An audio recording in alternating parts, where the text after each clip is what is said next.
उपस्थित सभी महानुभाव, मैं सबसे पहले स्वातंत्र वीर सावरकर की 140वीं जयंती के अवसर पर उस राष्ट्र ऋषि को कोटि कोटि नमन करते थे, विनम्र श्रद्धांजलि अर्पित करता हूं।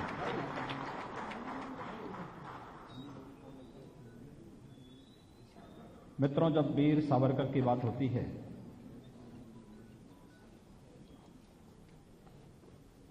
तो वीर सावरकर की प्रतिभा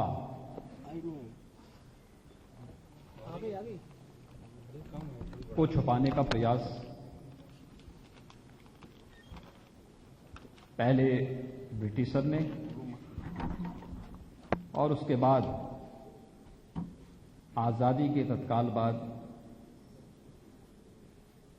जिन लोगों के हाथों में सत्ता आई,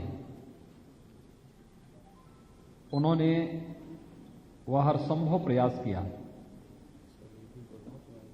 और अनेक अवसरों पर वो दृश्य भी हम सबके सामने देखने को मिले। जब आपने देखा होगा कि स्वर्गीय अटल बिहारी वाजपेयी जी के नेतृत्व की सरकार ने जब पोर्ट विलियर में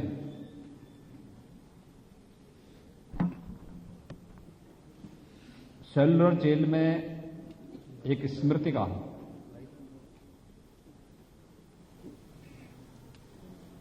वीर सावरकर के नाम पर लगाई थी,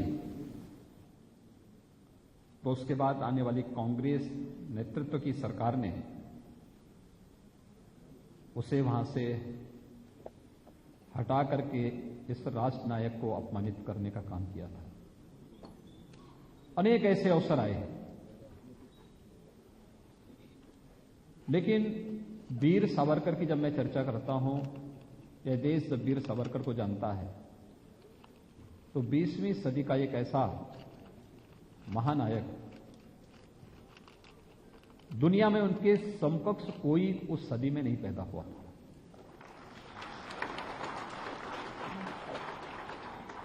उनसे बड़ा क्रांतिकारी, उनसे बड़ा लेखक,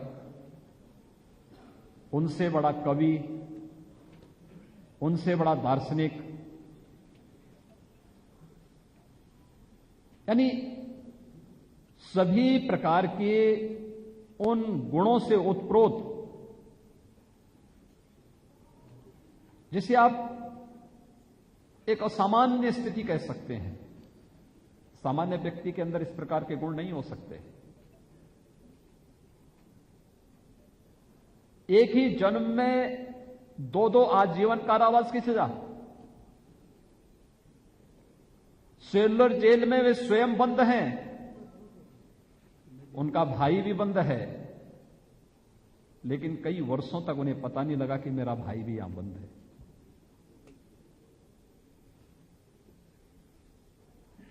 लेखनी कैसे होनी चाहिए सेलुलर जेल की उस कोठरी में, उस कोठरी, छोटी सी कोठरी में उनके पास कागज नहीं, उनके पास कलम नहीं, दीवालों में नाखून से लिख करके, बर्तन से लिख करके, कहीं से कोई ऐसा यंत्र मिले जिसको उस दीवालों पर पहले लिख करके फिर उसे मिटा करके उसे कंठस्थ करना, फिर मिटाना, फिर दूसरी फिर लेखनी अपनी शुरू कर देना। ऐसी अनेक कृतियों का सृजन उन्होंने उस कोठरी के पास किया। और मुझे सेलुलर जेल में जाने का अवसर भी प्राप्त हुआ था जब मैं एक बार देखने के लिए गया था पोर्ट विलियर में। तो छोटी सी कोठरी के पास, तो मैंने वहां पूछा लोगों से, मैंने कहा आखिर वीर सावरकर को इस कोठरी में क्यों रखा गया था? कहा इसलिए क्योंकि ब्रिटिशर उनसे सबसे अधिक भयभीत होते थे और कोठरी ऐसे स्थान पर थी जहां ठीक सामने फांसी दी जाती थी, क्योंकि वहां पर नियमित क्रांतिकारियों को फांसी दी जाती थी और उनके चिल्लाने की आवाज उनके कानों में नियमित गूंजती रहे, इसलिए उन्हें उस कोठरी में रखा गया था। आजादी के बाद जो सम्मान वीर सावरकर को मिलना चाहिए था, नहीं मिला। यहां तक कि इस देश को आजाद कराने के लिए वीर सावरकर ने कि जो पैतृक संपत्ति जब्त की गई थी, याद करिए कि 1947 में देश आजाद होता है, लेकिन 1960 तक भी वो संपत्ति उन्हें वापस नहीं प्राप्त हो पाई थी। और जब उनसे पूछा गया कि अब तो भारत आजाद हो गया है, आपकी लड़ाई तो भारत को आजाद कराने की थी, आपकी पैतृक संपत्ति आपको वापस नहीं मिल पाई। उन्होंने कहा मेरी लड़ाई अपनी पैतृक संपत्ति को लेने की नहीं थी, मेरी लड़ाई भारत की स्वाधीनता को लेकर के थी। और भारत 3/4 भारत हम लोग वापस ले चुके हैं और अभी हमारी लड़ाई 1/4 भारत की ओर है।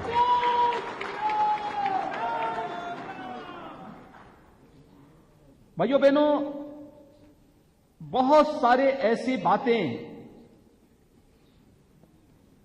जो आज हम सामान्य बात व्यवहार में चर्चा करते हैं, ये हिंदुत्व जो शब्द आया है ना, ये भी वीर सावरकर ने दिया है। हिंदी व्याकरण के बहुत सारे ऐसे शब्द हैं जो वीर सावरकर की देन है। हिंदू की परिभाषा क्या हो सकती है? एक बिना किसी विवाद की एक ऐसी परिभाषा, सिंधु सिंधु पर्यंता यस्य भारत भूमिका पितृभू पुण्य भू सेव सवे हिंदू रीति स्मृति। इस परिभाषा को भी अगर किसी एक युग दृष्टा राष्ट्र ऋषि ने इस भारत को दी और सनातन हिंदू धर्मावलंबियों को दी कि आपकी वास्तविक पहचान क्या है और कैसे आपको हिंदू कहा जाएगा, यह भी वीर सावरकर की देन है।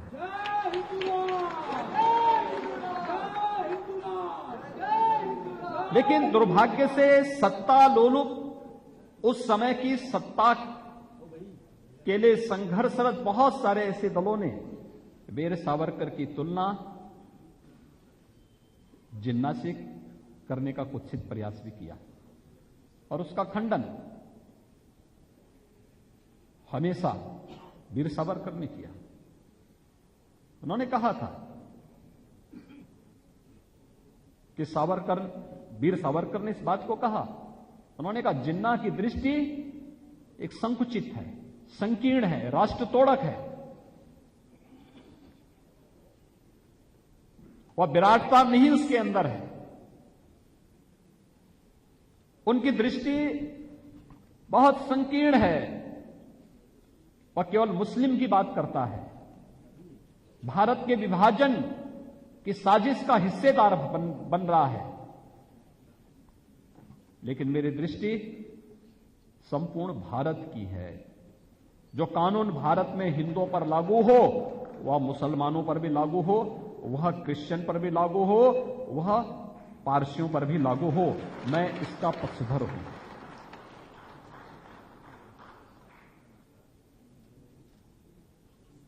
यानी उस कालखंड में भी वह व्यक्तित्व किस रूप में भारत के बारे में चिंता कर रहा है।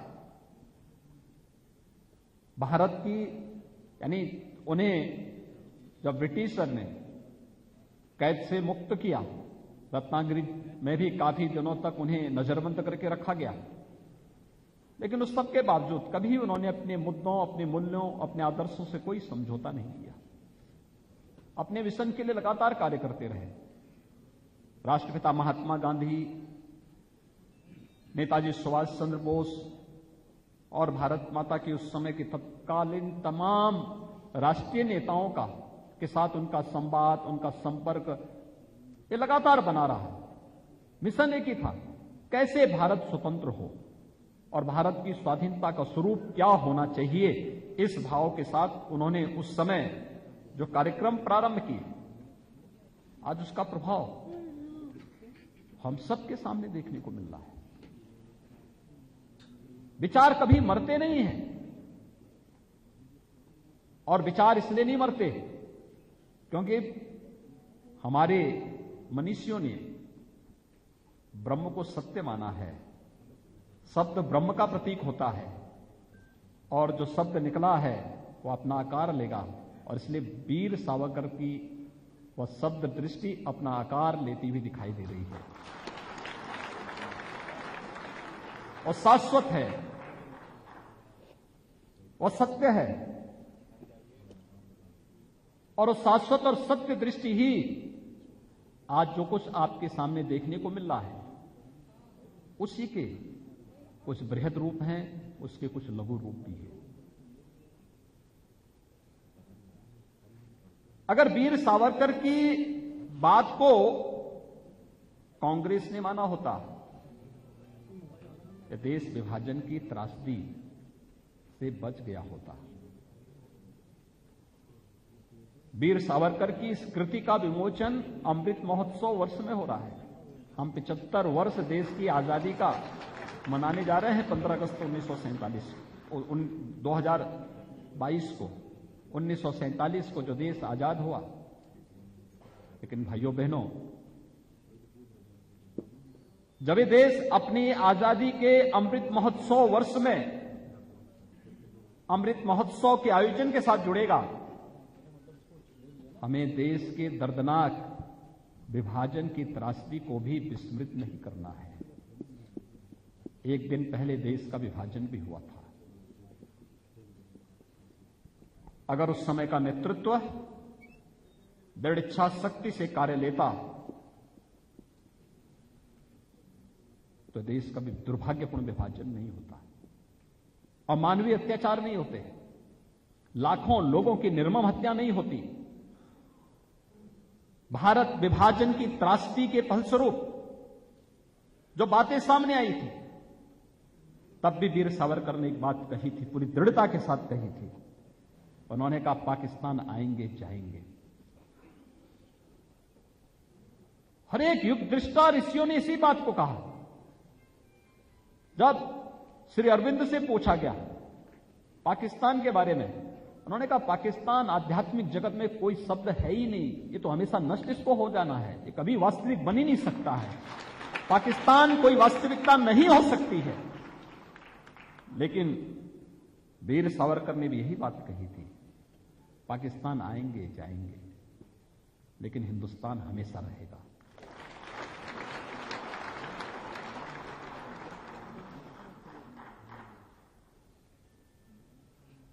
हिंदुस्तान के बारे में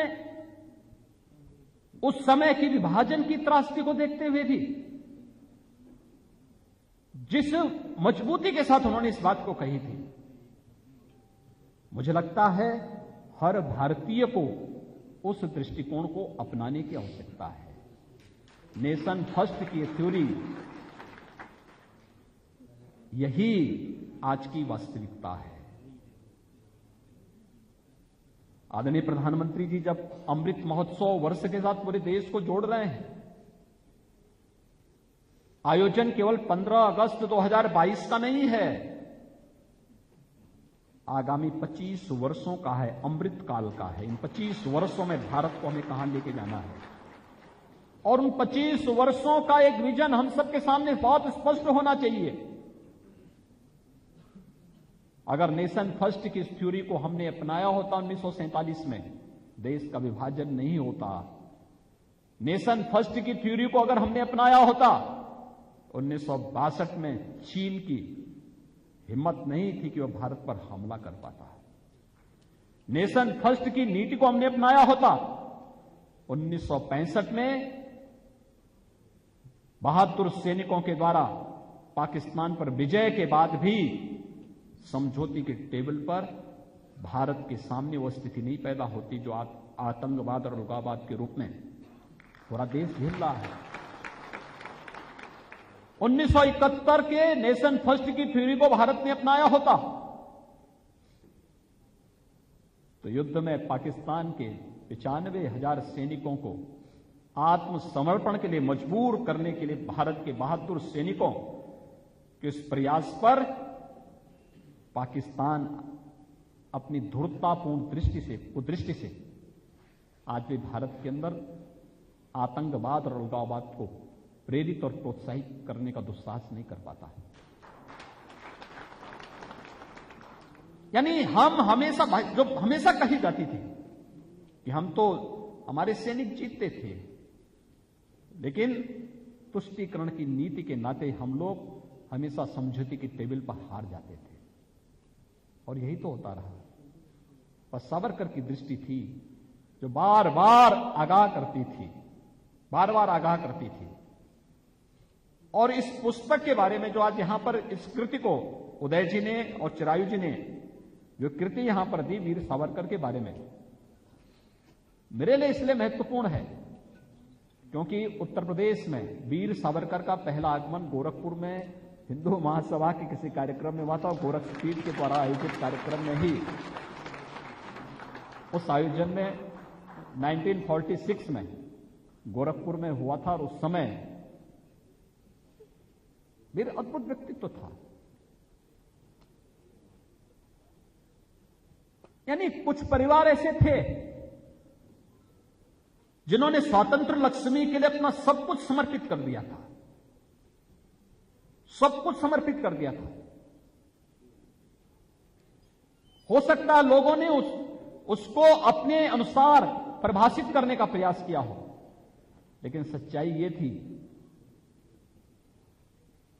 कि वीर सावरकर कभी भी अपने मूल्यों और आदर्शों से समझौता नहीं किए।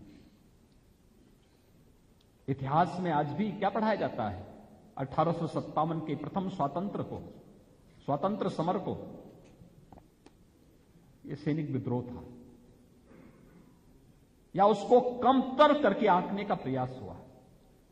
पहली बार किसी एक क्रांतिकारी ने कहा था, नहीं, ये केवल विद्रोह नहीं है, ये समग्र भारत में एक साथ लड़ा जाने वाला भारत का प्रथम स्वतंत्र समर है।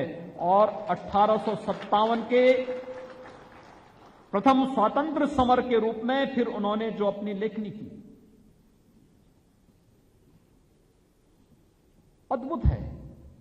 प्रतिबंधित हुए, अनेक कृतियां उनकी अंग्रेजों के द्वारा प्रतिबंधित की गई, जब्त की गई, लेकिन सावरकर तो सावरकर थे। उनकी कृतियों को कितना भी अंग्रेज नष्ट करते थे, वे इतना उनको कंठस्थ रहता था, वो दूसरा फिर उसका तैयार कर लेते थे। अंग्रेज परेशान थे, वीर सावरकर का बालबांका नहीं कर पाए थे।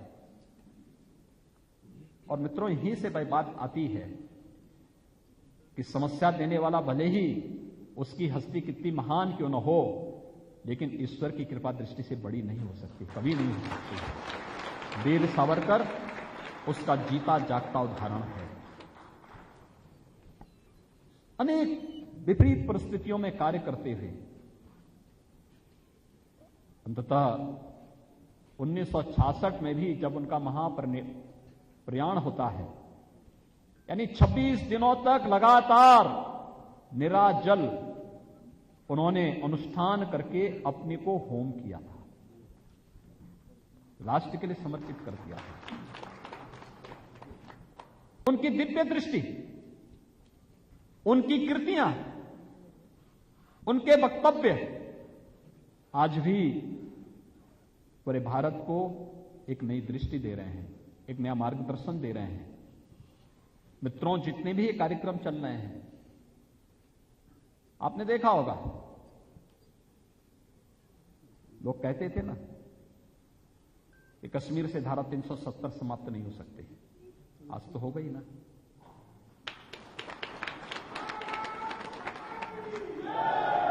कश्मीर में वहां की जनता को विकास की मुख्य धारा के साथ जुड़ने का एक अवसर प्राप्त हुआ है धारा 370 समाप्त होने के बाद। यही बात तो वीर सावरकर भी कहते थे। आपने देखा होगा, जब यहां पर वीर सावरकर की एक कृति यहां पर प्रारंभ में स्त्रोत के रूप में गायन हो रहा था, जिसमें मां भगवती का अनुष्ठान भारत की स्वतंत्रता के लिए, स्वातंत्र लक्ष्मी को प्राप्त करने के लिए यहां पर वाचन हो रहा था। आपने देखा होगा लक्ष्य एक ही, कैसे भारत को स्वतंत्रता प्राप्त हो। वीर सावरकर की ही कृति थी। एक ही लक्ष्य है। नेशन फर्स्ट के उस अभियान के साथ उन्होंने अपना पूरा जीवन समर्पित किया। और मित्रों, वीर सावरकर का पूरा जीवन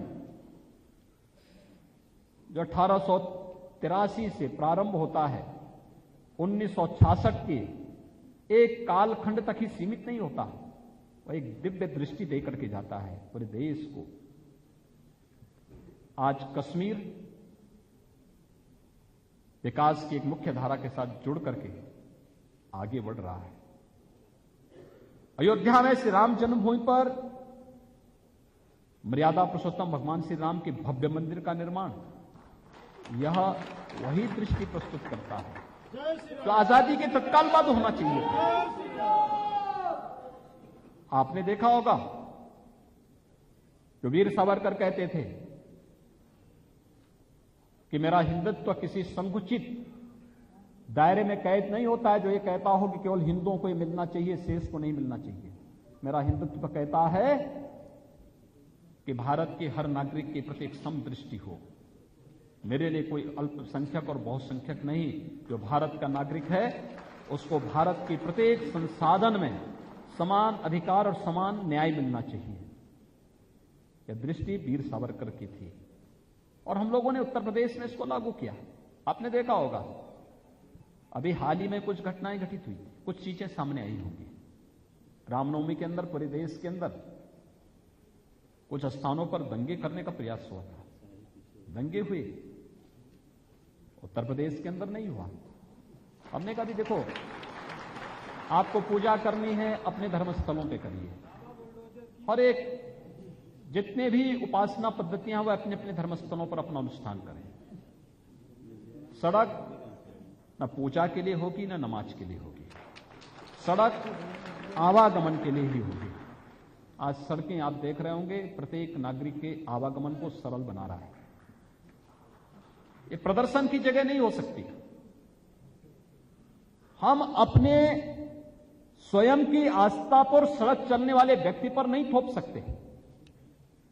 और मैं अभिनंदन करूंगा उत्तर प्रदेश की 25 करोड़ जनता का और उन सभी धर्मगुरुओं का जिन्होंने इसको लागू किया। उत्तर प्रदेश की सड़कों पर अब कोई धार्मिक कार्यक्रम नहीं होते, अलविदा की नमाज भी नहीं हुई, कोई आयोजन नहीं हुई। बीमार, बुजुर्ग, नवजात शिशु या तमाम ऐसे लोग जिन्हें ऊंची ध्वनि से परहेज था, आज धर्मस्थलों के ऊपर लगे हुए माइक से मुक्ति मिलने के बाद काफी राहत महसूस कर रहे होंगे। यह भी उसी दृष्टि को आगे बढ़ाने का एक प्रयास है। और यह दृष्टि जब भी समभाव से हम लागू करेंगे तो मित्रों उसका भी उसी प्रकार का सकारात्मक परिणाम आएगा, जो सकारात्मक परिणाम आज उत्तर प्रदेश की जनता इस रूप में देख रही है और भारत की जनता भी देख रही है। उस सकारात्मक प्रयास को लेकर के हमें आगे बढ़ाना होगा। और उस सकारात्मक प्रयास के लिए मुझे लगता है वीर सावरकर की दृष्टि आज भी प्रासंगिक है और युगों युगों तक प्रासंगिकता उसकी बनी रहेगी, क्योंकि सावरकर की ही दृष्टि भारत को फिर से किसी विभाजन की त्रासदी से रोक सकती है। और भारत को अगर किसी अन्य ऐसी त्रासदी से बचाना है तो हमें वीर सावरकर के उस दर्शन को अपनाना पड़ेगा जो वीर सावरकर ने आज से दशकों पूर्व इस देश को दिया था।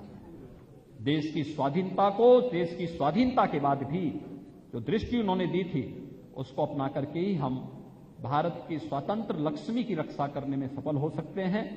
मैं इस पूरे कार्यक्रम के लिए प्रभात प्रकाशन को हृदय से धन्यवाद देता हूं।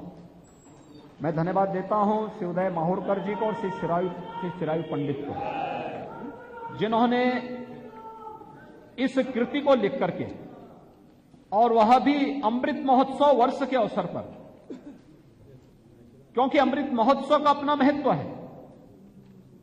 हमें कैसा भारत चाहिए, हम किस प्रकार के भारत को आगे बढ़ाना चाहते हैं। याद रखना, जैसा भारत होगा वैसे ही हमारा भविष्य भी होगा और वैसे ही हमारी आने वाली पीढ़ी का भविष्य भी होगा। और उस भारत को जो प्रधानमंत्री मोदी जी के नेतृत्व में एक भारत श्रेष्ठ भारत बनने की ओर अग्रसर है, हम सबको मिलकर के अमृत काल का उपयोग भारत को दुनिया की सबसे बड़ी ताकत के रूप में स्थापित करने के लिए करना ही होगा। एक एक व्यक्ति की जवाबदेही बनती है, हर एक व्यक्ति अपने अपने फील्ड में इस दिशा में कार्य करना प्रारंभ करेगा, इसके व्यापक परिणाम आएंगे। मैं विश्वास करता हूं कि वीर सावरकर पर आधारित इसका अंग्रेजी वर्जन का पहले ही स्वदेश सरसंघ चालक जी के द्वारा विमोचन हो चुका है। अब इसका हिंदी वर्जन भी आया है। यह हर पुस्तकालय में जाना चाहिए। वीर सावरकर पर खूब शोध होना चाहिए। विश्वविद्यालयों में इसकी पीठ स्थापित होनी चाहिए। वीर सावरकर की दृष्टि पर, उनके दृष्टिकोण पर, उनके क्रांतिकारी अभियानों पर और उनके कविताओं पर, उनके लेखन पर व्यापक शोध किए जाने की आवश्यकता है। कैसा आप देख सकते हैं कैसे फ्रांस के तट पर एक जवान देश की आजादी के लिए चलते हुए जहाज से छलांग लगा करके भारत की आजादी के लिए अपने आप को होम करने का प्रयास करता है।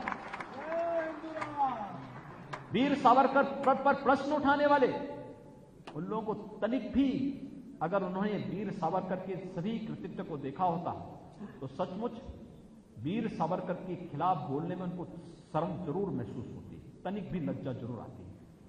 लेकिन जिन लोगों ने बेशर्मी ओढ़ दी है उन लोगों से इसकी अपेक्षा नहीं की जा सकती है। और मैं उम्मीद करता हूं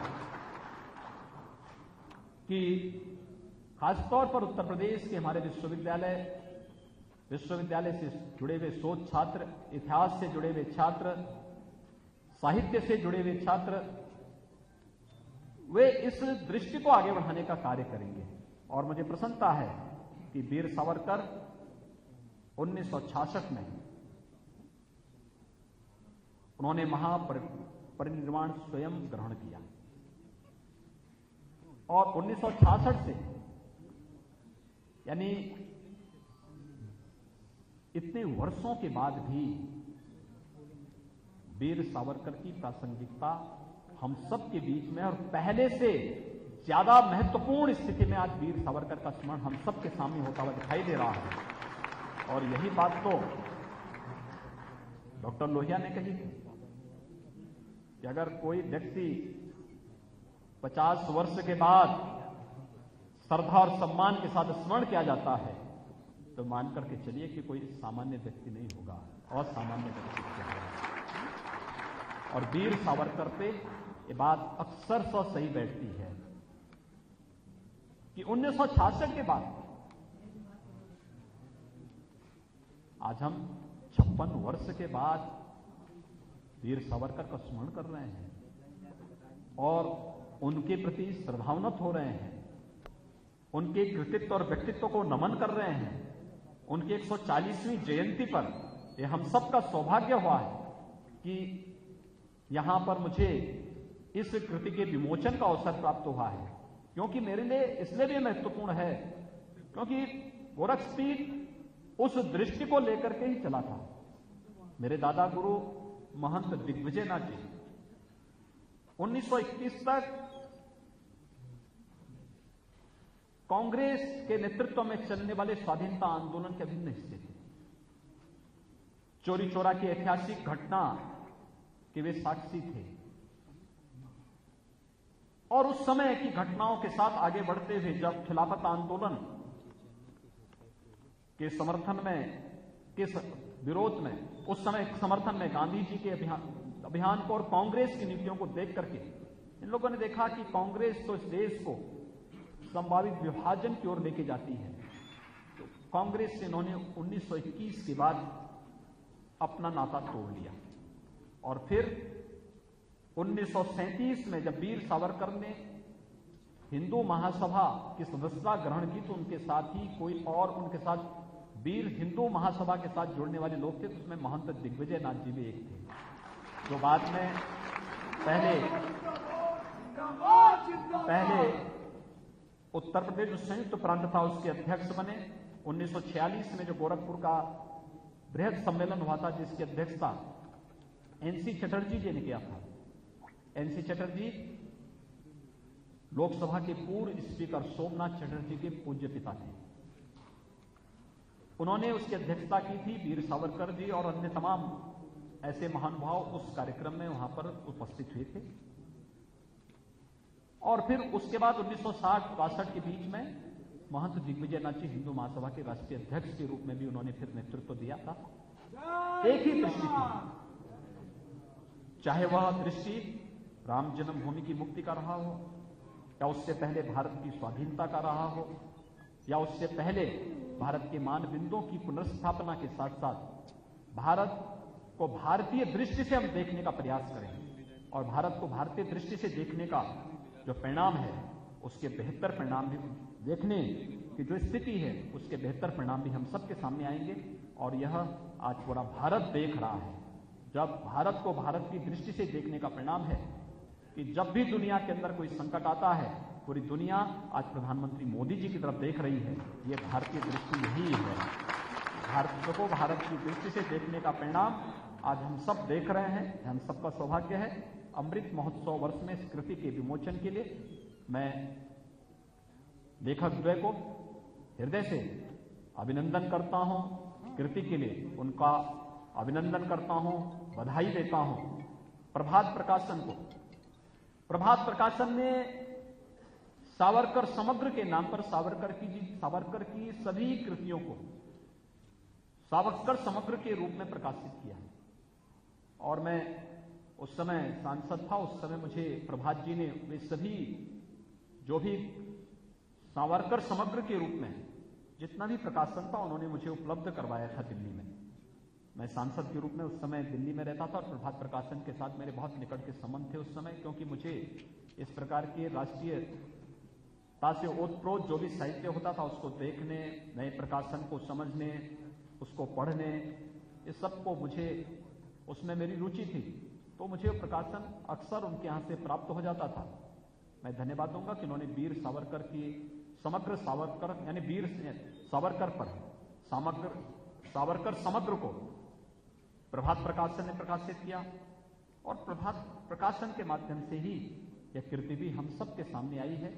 मैं विश्वास करूंगा कि सभी पुस्तकालयों में, महाविद्यालयों में, विश्वविद्यालयों में यह कृति जाकर के आज के नौजवानों को वीर सावरकर की दृष्टि से इसको समझने, उस पर शोध करने, उस पर शोध पत्र लिखने और फिर कुछ नवीन शोध के साथ उसकी वर्तमान परिप्रेक्ष्य में उसकी क्या उपयोगिता हो सकती है इसको आगे बढ़ाने में मदद मिलेगी। मैं एक बार फिर से लेखक द्वय सुदय माहूरकर जी का, श्री चिरायु पंडित जी का हृदय से अभिनंदन करता हूं। इस कृति के लिए उन्हें हृदय से बधाई देता हूं। और आप सभी को भी मैं चाहूंगा कि अवश्य वीर सावरकर को आप एक बार पढ़िए। भारतीय दृष्टि क्या है, मैंने कुछ ही उदाहरण आपके सामने थे, समय की बाध्यता आपके लिए भी मेरे लिए भी, लेकिन बहुत सारी ऐसी चीजें आपको देखने को मिलेंगी जो वीर सावरकर ने हम सबको दी, इस देश को दी, इस देश की दृष्टि को बदल करके रख दिया था उस क्रांतिकारी ने। और मैंने पहले कहा अपनी सदी का सबसे बड़ा क्रांतिकारी कौन ऐसा क्रांति दुनिया के अंदर कौन ऐसा क्रांतिकारी था। एक ही जन्म में दो आजन्म कारावास की सजा हो रही है। उसी जेल में वो बंद है, उसी जेल में उनका भाई भी बंद है। पता ही नहीं लगा वर्षों तक भाई भी यहां बंद है। उनको तो लगता था कि मैं अकेले ही हूं, लेकिन एक बार जब उन्हें कोलू पे जोता जा रहा था और जब वहां से निकले उन्होंने देखा कि उनका भाई भी थाली लेकर के खड़ा है पंक्ति में। उन्होंने कहा यहां कैसे?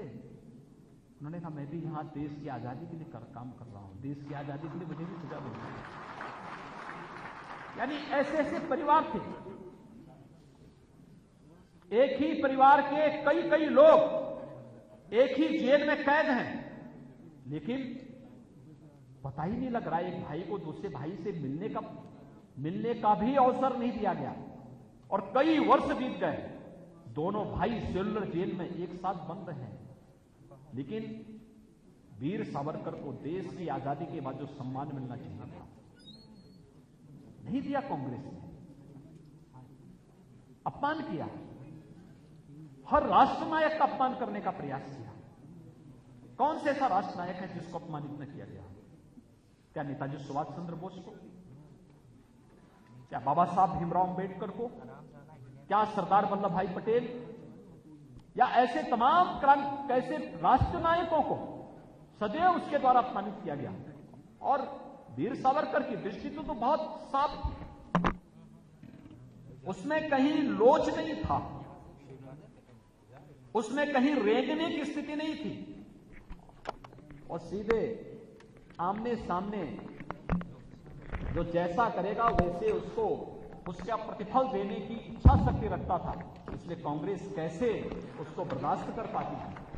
लेकिन देश गणतंत्र महोत्सव इस आयोजन के साथ जुड़ रहा है और इस देश में कांग्रेस देश के साथ गद्दारी करने वाले हर व्यक्ति को उसकी सजा ये देश अवश्य देगा। इस विश्वास के साथ मैं एक बार फिर से लेखक श्वेता वीर सावरकर पर आधारित इस कृति के लिए हृदय से बधाई देता हूं और विश्वास व्यक्त करता हूं कि आप सभी इस कृति को अवश्य अवलोकन करेंगे, इसको देखेंगे और वीर सावरकर के बारे में पढ़ करके, जान करके आने वाली अपनी वर्तमान और भावी पीढ़ी को भी उस मार्ग का अनुसरण करने के लिए प्रेरित करेंगे। आप सबकी प्रति मेरी शुभकामनाएं। धन्यवाद। जय हिंद।